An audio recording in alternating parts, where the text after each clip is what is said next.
Nebraska. Winter of 1890. The plains are locked in snow horizons stretching white into infinity. To settlers, the silence feels endless but not empty. The wind carries whispers too steady to be chance. Horses refuse to leave their stalls. Dogs pace restlessly, barking at nothing. Families sit awake by dim lamplight, wondering what moves outside their walls. In diaries that survive words tremble with unease. A farmer writes, "Last night I heard drums. Not storm, not thunder, but measured human alive." His wife swears she saw figures standing on the ridge, black silhouettes cut against the frozen moon. He rode toward them, but the ridge was bare. At dawn, Prince surrounded his barn, bare feet sunk deep in the snow where no man should have stood. At Fort Niobrara, soldiers echo the same dread. A lieutenant tells his superiors nothing unusual is found. Yet in letters home he confesses the men hear voices at night. I hear them too. They chant. Steady, unbroken, like the beating of a heart beneath the earth. His official dispatch reduces it to one word: restlessness. Between truth and record lies a silence more chilling than the wind. The Omaha Daily Bee publishes in bold, "Ghost dance, frenzy sweeps the Sioux." The Lincoln Journal warns Indians believe themselves, bulletproof violence inevitable.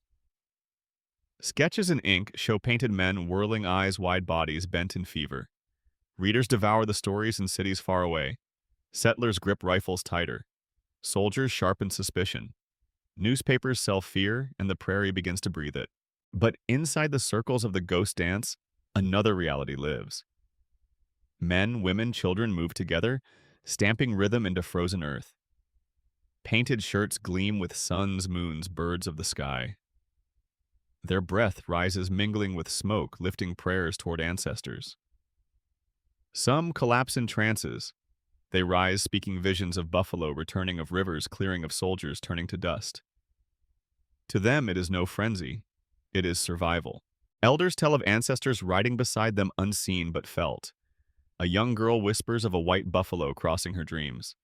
A boy claims Sitting Bull stood before him in fire, telling him, "The circle does not break. Dance, remember, endure." These visions pass camp to camp, binding the people tighter than hunger ever could. Missionaries falter. One writes, "They sing all night. I hear it even in my dreams." Perhaps it is only wind, but wind does not carry rhythm.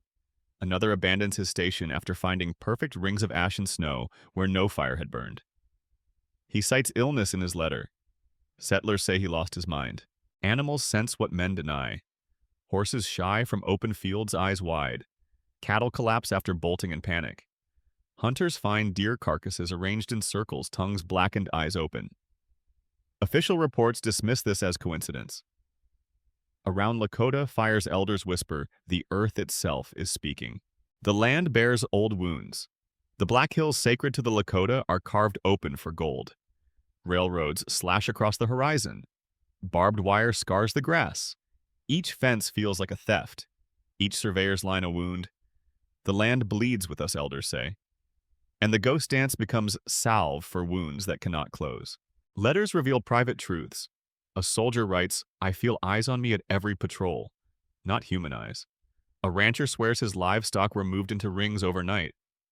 A preacher wakes to singing outside his cabin only to find hundreds of prints circling his door. Fact bends into rumor. Rumor thickens into folklore. Folklore becomes truth to those who live it. The 7th Cavalry still carries memory like a scar. 14 years earlier, at Little Bighorn, Custer and his men fell under Lakota and Cheyenne. Now each ghost dance circle looks to them like defiance, each painted shirt like mockery. They ride with rifles, polished sabers, ready, determined never to taste humiliation again. Settlers retreat into fear. Families lock doors, polish rifles, send children eastward. Letters tell of towns abandoned. We hear drums on the wind. We see shadows at dusk. We will not remain. In cities, these letters become proof of rebellion. In camps, they are dismissed as superstition. But on the prairie, fear becomes its own kind of war. Inside Lakota circles, the songs grow louder. Each night, the rhythm continues, despite hunger, despite cold. The fewer the rations, the stronger the dance. The harsher the patrols, the brighter the fires. To them, it is proof that spirits walk among them. To soldiers watching from the hills, it is possession. The prairie itself seems to shift. Settlers swear they hear distant gunfire but find no battles. Soldiers chase fires along ridges but arrive to cold earth no trace of flame. Travelers insist they see riders without faces at dusk. And always the sound returns steady, unbroken the beat of drums where no hand strikes. Reports pile up. Official records insist order remains. But private journals confess dread. We are watched. We hear them even when they are not there. We see shapes that vanish when approached. Nebraska becomes a place where two realities overlap, one of ledgers and law, one of shadow and spirit. Even children are not spared. A boy wakes screaming, saying a woman in white robes whispered at his bedside. A girl insists she heard footsteps following her through snow, though the trail was empty. Parents dismiss them as dreams. Elders nod knowingly, the spirits are near. By December, the prairie holds its breath. Soldiers patrol with fingers near triggers. Settlers hide behind bolted doors. Lakota voices rise into the night, chanting visions of a world remade. Two truths move closer with each passing day, one written in reports, one burned into memory. Both cannot survive together. And so the hook begins not with a single shot, but with silence, heavy as stone.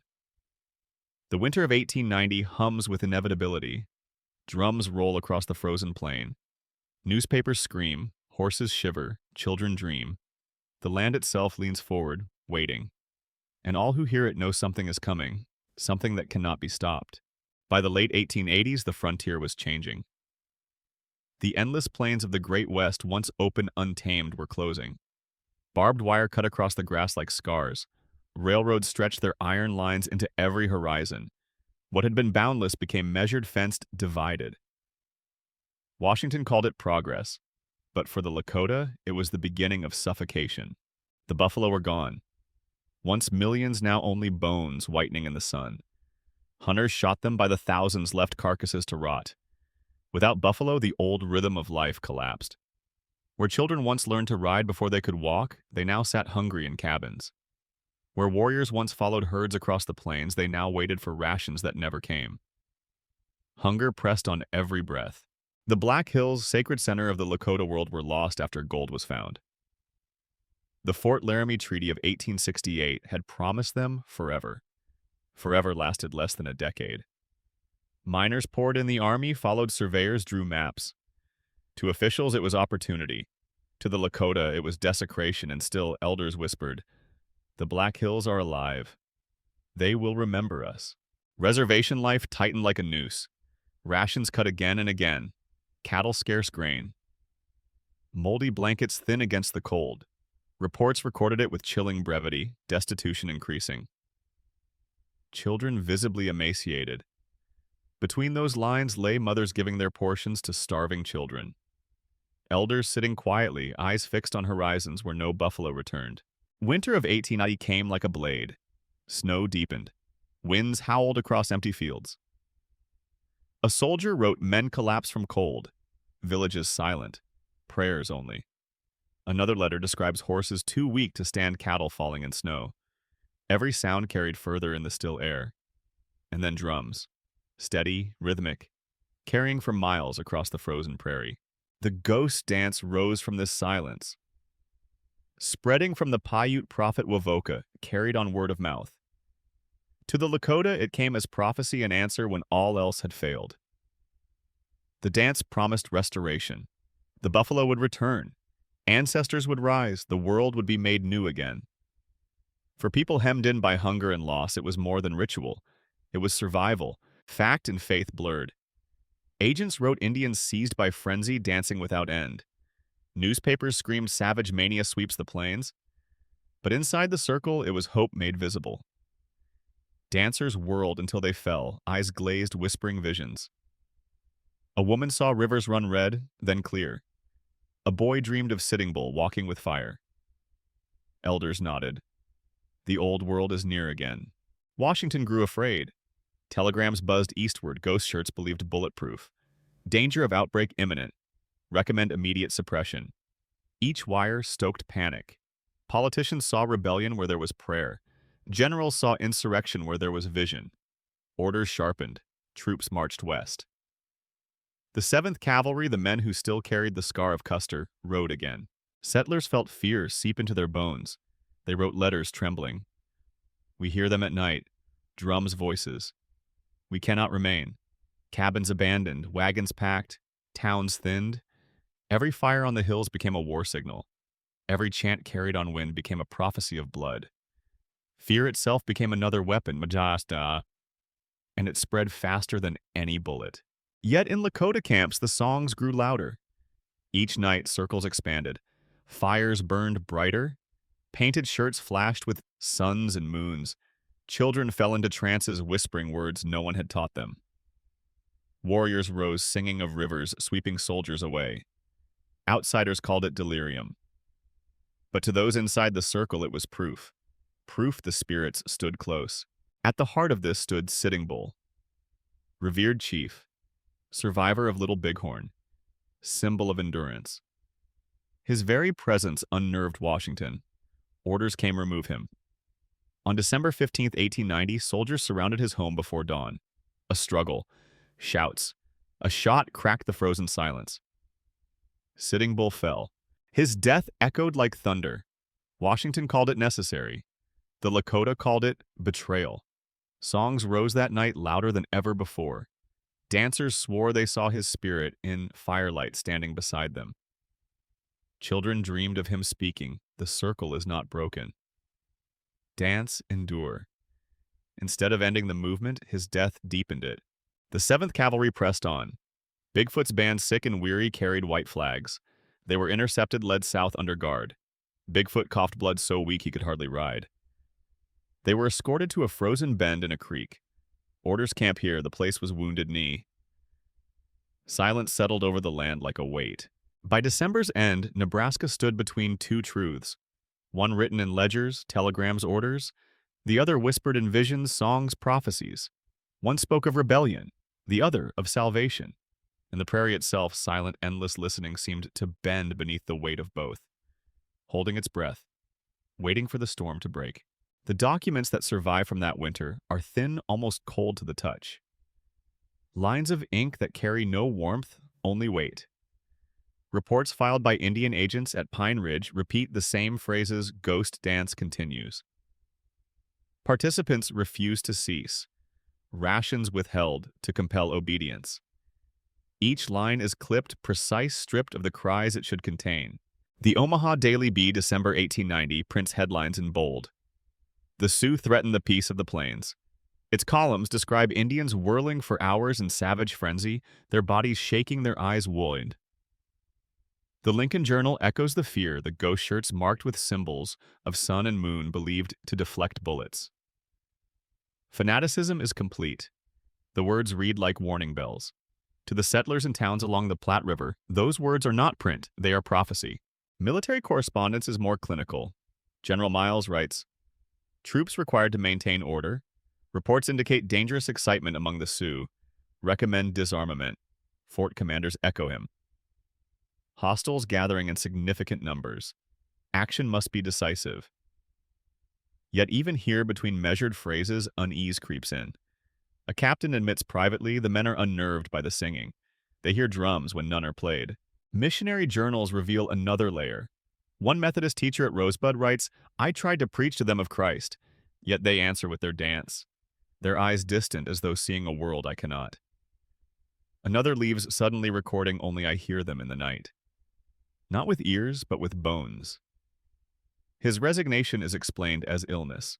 The record stops there. Letters from settlers give the most human detail. A woman in Chadron pleads to her sister, "Back east, we cannot stay." Every night fires flicker on the ridges. The drums roll across the snow. My children wake screaming. Another farmer confesses, "I went to feed my horses and found prints bare feet circling the barn. I know no man could stand the cold, but still they were there." These letters rarely made it to the newspapers. But they survived in family trunks carried down through generations. Among the Lakota themselves, words were not written in ink, but spoken in memory. Yet even in English transcription, they cut deep. An elder remembered, "We danced to bring back the buffalo. We danced to bring back our fathers and mothers. We danced so the world would be whole again." His voice, captured decades later, trembled but did not break. The recorders called it superstition. He called it truth. The language of officials grew sharper as December lengthened. Telegrams sent to Washington read, "Indians must be subdued immediately." Uprising feared. In response, reinforcements marched. Columns of blue coats rode through the snow rifles at their sides, sabers gleaming. The 7th Cavalry, those who still carried the wound of Custer, saw not starving families but enemies cloaked in prophecy. Every order tightened the circle. The newspapers fanned the flames further. Headlines screamed, "Massacre imminent. The plains in peril. Hostiles refuse to yield." Woodcut illustrations showed ghostly figures, arms lifted, eyes to the sky. To Eastern readers, it was theater. To Western settlers, it was alarm. To the Lakota who saw themselves reduced to caricature, it was insult layered on top of hunger. And yet, in the gaps of these documents, something else leaks through. A soldier admits, "I see shapes at dusk on the ridges watching. I fire my rifle, but nothing falls." A missionary scrawls, "Their songs do not stop." I close my ears, but I hear them still. A settler's letter ends abruptly. "Last night I dreamed of buffalo. They were coming closer and closer." The page tears. The rest is gone. Fact tries to hold the story steady. Ink tries to freeze it into numbers, reports, dispatches. But every report, every headline, every letter carries shadows around its edges. The facts survive, Gamamai, yet behind them, the folklore breathes, whispering through each line. What is record and what is haunting? In the winter of 1890, they cannot be separated. December grew heavy over Nebraska. Snow pressed the land into silence, but beneath that silence, something shifted. Every patrol felt longer. Every fire seemed smaller. Every sound in the wind carried questions no one wanted to answer. A soldier wrote, "I cannot shake the feeling that the land itself is waiting, as if it holds a breath that will not release." At Pine Ridge, Indian agents wired message after message east, clipped terse urgent. Ghost dance continues. Participation grows. Hostiles refuse to cease. Yet their private notes tell more. One agent described seeing flames ripple across the ridges, a long line of fire stretching to the horizon. He rode out at dawn but found only snow. Another wrote, "I wake at night and hear the singing, though the camp lies still. I tell myself it is wind, but wind does not carry rhythm." Settlers fled their homes in haste. Cabins abandoned, doors banging in the winter air. Wagons creaked eastward with children huddled under blankets. One woman's letter carried panic across miles. "We see fires on the hills. We hear drums where no men stand. We cannot remain another night." What was left behind, empty houses, deserted barns, became proof to others that danger was closer than anyone admitted. The newspapers magnified that fear until it roared. The Omaha Daily Bee thundered, "The Sioux prepare for war." The Lincoln Journal warned, "Ghost shirts defy the bullet." Sketches showed men in circles, eyes glazed, arms lifted to the sky. For distant readers, it was sensational. For frontier families, it was alarm. For soldiers, it was justification.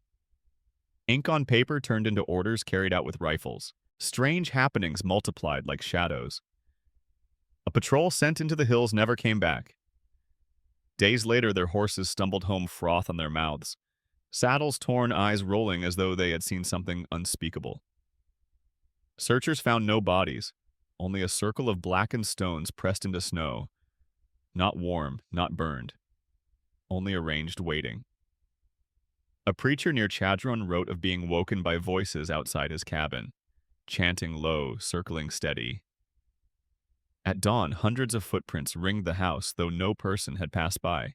Among the Lakota visions spread through firelight, like sparks leaping into the dark. Elders spoke of rivers turning red, then running clear again. Of snow that would drink blood before the spring thaw. Children whispered dreams of buffalo flooding back over the horizon. Women sang of ancestors walking among them unseen but felt in every heartbeat. A boy claimed Sitting Bull came to him standing in flame, saying, "The circle will not break. Even in blood the circle endures." The army called it rebellion. Fact called it unrest. Orders demanded disarm the camps, suppress the movement. Immediate action required. Blue-coated soldiers rode through the snow rifles, ready sabers gleaming their breath, fogging in the cold. Yet their letters reveal another truth. A sergeant confessed, "We ride through emptiness, but I feel eyes on us always. We fire at shapes, but nothing falls." The gap between order and fear widened with every mile. The Lakota answered not with silence, but with louder voices. Circles widening, firelight spilling across frozen plains.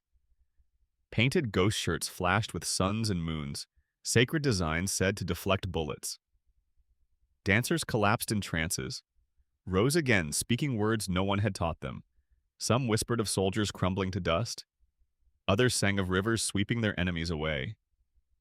To outsiders, it looked like frenzy. To those inside, it was proof the spirits had returned. Folklore bled into the edges of fact. Riders without faces were said to drift through the snow, circling unseen around camps. Lights like pale orbs floated above the prairie, fading into silence when approached. Hunters spoke of hearing hoofbeats when no horse was there.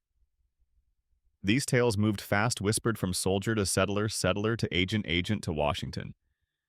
Even those who scoffed found themselves looking longer into the dark. Sitting Bull's death only deepened the shadow. Washington marked it as a victory, a removal of a dangerous influence. The Lakota marked it as betrayal, a wound that cut through bone. That night, ghost dancers lifted their voices louder than ever. Some swore his spirit moved among them, his voice rising with their songs. Soldiers reported chants, carrying his name echoing in snow. The effort to end the movement became the spark that inflamed it. Fear spread in waves. Settlers imagined massacres, whispered of raids that never came. Soldiers sharpened rifles, cleaned sabers, their hands trembling, though they denied it. Indian agents filed report after report, each one darker. Uprising certain. Troops must be decisive. Panic itself became weapon infecting every man, woman, child who lived on that land. Visions grew sharper still. A girl dreamed of buffalo filling the horizon, hooves shaking the ground. An elder whispered that the earth itself would split, swallowing the whites.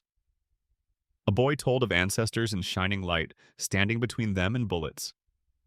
Each story passed in low voices, repeated until belief hardened like ice. Each vision another thread binding the Lakota together, tighter and tighter. The 7th Cavalry carried the memory of Little Bighorn like a scar. 14 years earlier, they had fallen in defeat, their pride shattered. Now every circle of dancers felt like mockery. Every chant like insult. They rode into Nebraska with sabers gleaming, rifles loaded, and something darker beneath their orders' vengeance. "We will not be humiliated again," one soldier wrote. And yet humiliation was not what waited. Something worse was building. Worse. By the final week of December, Nebraska was no longer silent land. It was a powder keg. A space where two truths pressed hard against each other, waiting for the strike. One truth inked in ledgers and orders, rebellion, insurrection, suppression. The other carried in dreams and songs, restoration, prophecy, salvation. Both demanded to be believed. Both could not exist together. And the prairie silent, endless watching seemed to lean closer with each night, waiting for the spark that would tear everything open. The closing days of December pressed hard upon the plains. Telegrams poured into Washington, clipped and urgent, repeating the same refrain: hostiles refuse to disarm. Ghost dance continues. Danger imminent. The words were thin, efficient, stripped of blood and bone. But behind them lived the pulse of dread carried by every messenger who touched those wires. Soldiers read the orders aloud, but in their silence afterward they admitted what the papers did not say, that fear was already among them, spreading faster than snow on the wind. The newspapers sharpened that fear until it cut. The Chicago Tribune roared Indian war certain. The New York Times declared the Sioux defy authority. The Omaha Daily Bee filled its columns with drawings of dancers in swirling circles, arms raised, shirts painted with moons and stars. To readers in distant cities, it was spectacle. To settlers crouching in cabins, it was alarm. To soldiers tightening belts in frozen dawn. It was confirmation that blood was coming. What was ink on paper for some became prophecy for others. Within the Lakota camps, the truth was different. The ghost dance had not weakened with Sitting Bull's death, it had grown. Circles of men, women, and children turned night into fire-lit motion, their songs rising like wind over the plains. Painted ghost shirts, stitched with suns and moons, gleamed in the flicker of flame.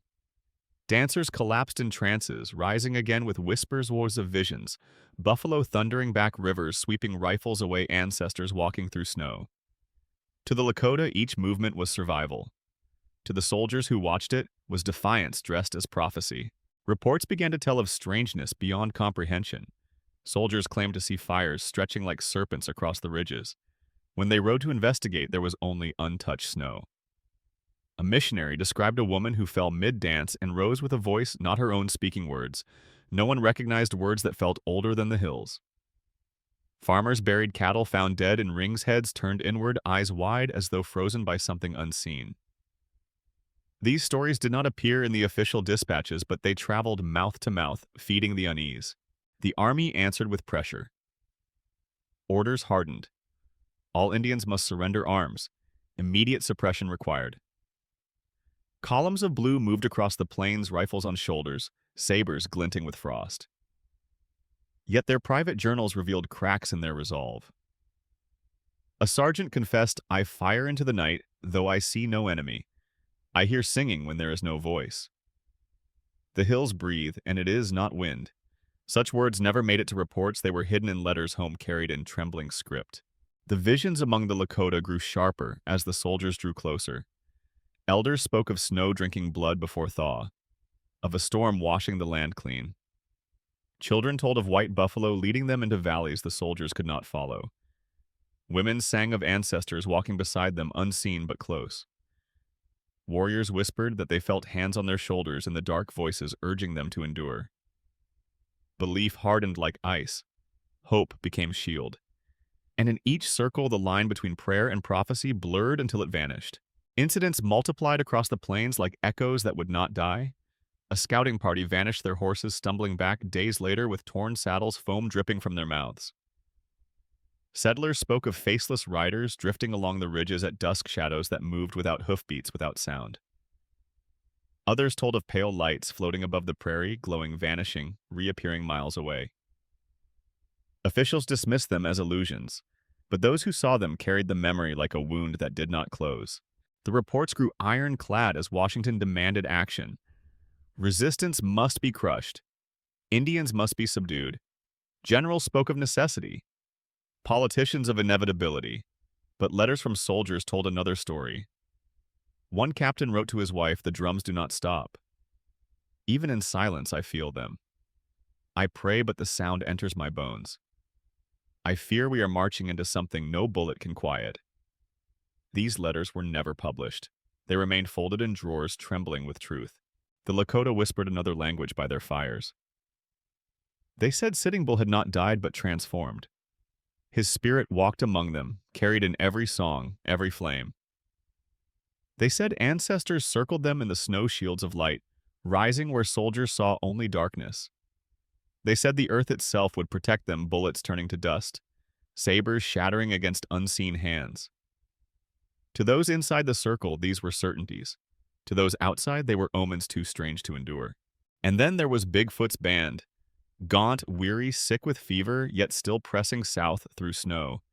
Bigfoot himself, coughing blood, raised white flags of surrender. They carried no banners of war, only the hope of survival. Their children shivered under thin blankets, their women carried little more than silence. But soldiers intercepted them, orders sharp rifles gleaming. They were marched toward Pine Ridge, driven not by hostility, but by the weight of command. The trail was brutal. Snow cut their faces. Wind scoured them raw. Bigfoot, burning with fever, could scarcely sit upright in the saddle. Yet he pressed forward, white flag high. To his people, surrender was survival. To the soldiers who marched beside them, every step felt like walking beside a prophecy they could not escape. Their boots crunched in snow rifles steady, but eyes darting at every sound. The march itself became an omen. At last they were halted at a frozen creek. The ground hard as stone, the sky iron gray. The soldiers called it containment. The Lakota called it the circle's edge. The place was named Wounded Knee. Snow fell in silence. Breath turned to mist. Between the two groups lay not understanding, but inevitability. The air itself seemed to wait. Facts spoke of procedure, of discipline, of control. Folklore whispered of prophecy fulfilled, of ancestors standing close of earth about to drink blood. The soldiers polished their rifles, believing they carried law. The dancers whispered prayers, believing they carried salvation. Neither truth bent. Both hardened. Both stood unmovable in the cold. And the prairie itself, silent, endless listening, leaned closer with every passing hour, as if it too knew the circle was about to close. And once closed, it would never open again. The morning of December 29th began under a sky the color of ash. Light filtered thin and weak, as if the sun itself refused to shine upon what was to come. The air was sharp, the cold cut deep into bone, and the snow lay hard as stone across the frozen creek. Within the Lakota camp, Bigfoot lay wrapped in blankets, his body burning with fever. His breath ragged, his coughs flecked with blood. Yet his hand still clutched a white flag raised weakly but defiantly against the encroaching circle of rifles that gleamed in the pale light. Around him, families huddled together, mothers clutching children, elders muttering prayers, warriors hollow-eyed and resigned. The 7th Cavalry stood around them in a tightening ring. Their breath steamed their uniforms dark against the snow. Their rifles polished their sabers, catching glints of dawn. To the officers, it was procedure, containment, control, disarmament. To the men themselves, it was more complicated. Some carried memories of little bighorn wounds of humiliation that still ached like fresh scars. Others felt unease pressing on their chests, as if the silence itself was whispering that this day would not end cleanly. The air between soldier and Lakota was thick with suspicion, heavy with inevitability. The search began lodge by lodge. Soldiers moved among the teepees, demanding rifles, overturning hides, digging through what little the people still owned. Some weapons were surrendered quietly, rusted, broken relics of hunts long past. Others were hidden beneath blankets, grasped with trembling hands, not for war but for dignity. Each confiscation chipped away at trust, and voices sharpened as tempers rose. Men who had lost everything clung to what little remained. Children watched with wide eyes, already sensing what was coming. Then came Black Coyote. Deaf, unable to hear the shouted orders, his confusion grew as soldiers pressed harder. He held his rifle tightly, the last thing he owned that made him feel whole. Soldiers lunged, shouts rose, arms struggled. The rifle wrenched one way, then another. And then the crack of a single shot shattered the morning. The sound cut the air like lightning. Echoes ricocheted across the hills.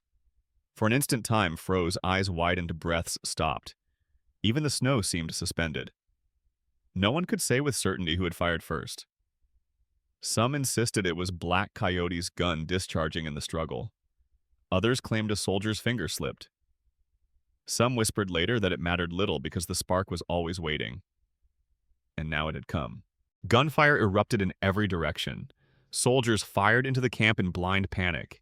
Bullets ripped through lodges, shredded hides tore through flesh. Mothers screamed, throwing themselves over children, their cries drowned in the roar of rifles.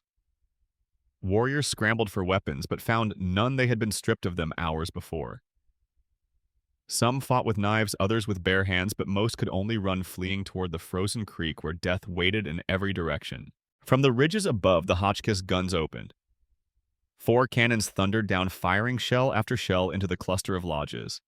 Explosions ripped snow into clouds of blood and smoke. Families huddled together were torn apart in an instant. Children ran across the ice, their cries high and piercing, before vanishing in bursts of shrapnel. Elders who could not move sat quietly, prayer pipes in hand, until fire silenced them forever. The shells fell like thunder that would not end, rolling across the plains, leaving silence more terrible than the noise itself. The official dispatches later called it a battle. Engagement at Wounded Knee. But soldiers' own letters betrayed the truth. One private wrote, "We shot them like birds in the snow." Another confessed, "I cannot close my eyes without seeing their faces." It was not battle, it was slaughter. When settlers came days later, they found bodies locked in final gestures. Mothers curled around infants, boys gripping their father's hands, an old man bent over his pipe. These frozen images told a truth ink could never conceal. And yet, in the smoke and chaos, another story was told. A story of visions made flesh. Survivors swore the ghost shirts turned bullets aside, that men rose again after falling, stumbling forward as though carried by unseen hands. Others spoke of figures in the haze, shadows of warriors long gone. Sitting Bull among them, standing tall above the smoke, their voices carrying across the gunfire, the circle is unbroken.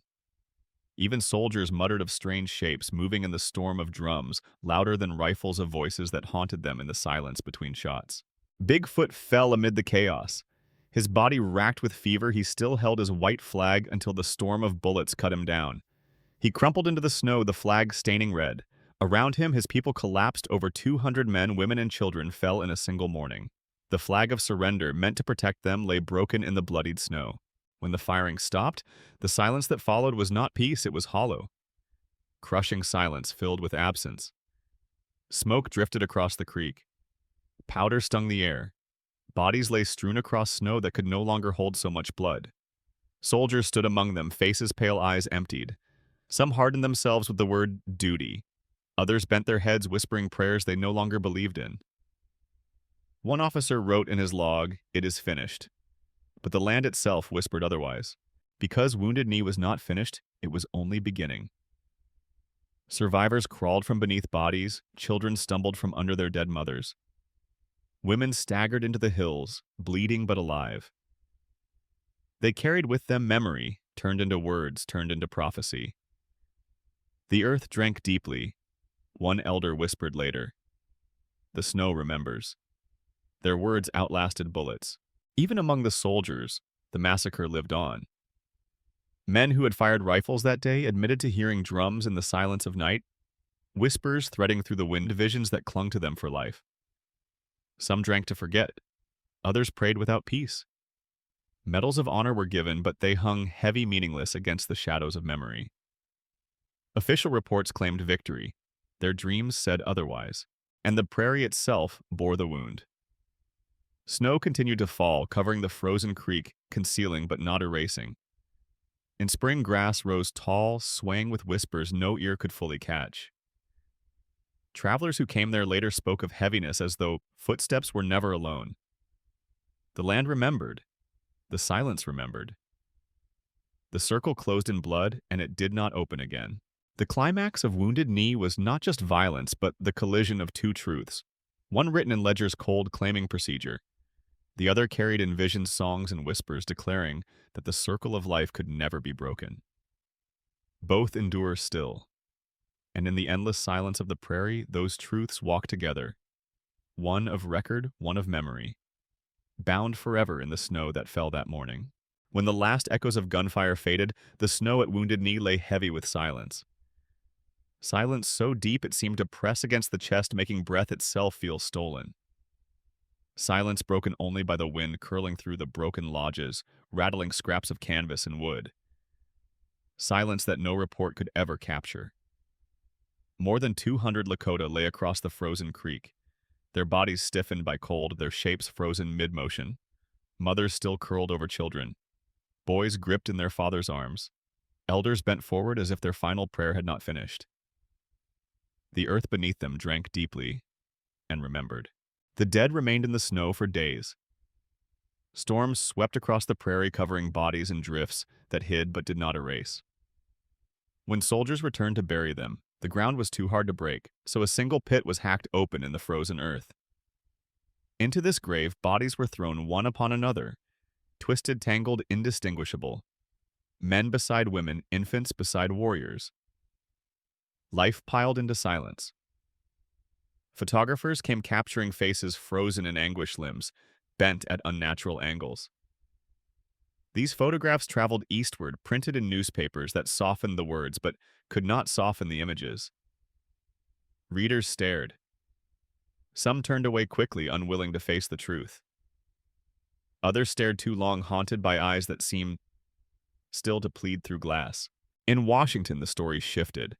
Reports called it an engagement, a decisive end to hostilities. Medals of honor were issued to soldiers who had fired Hotchkiss shells into lodges filled with families.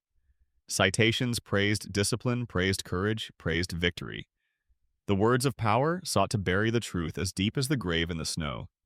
Yet survivors carried another truth, one that no medals could silence.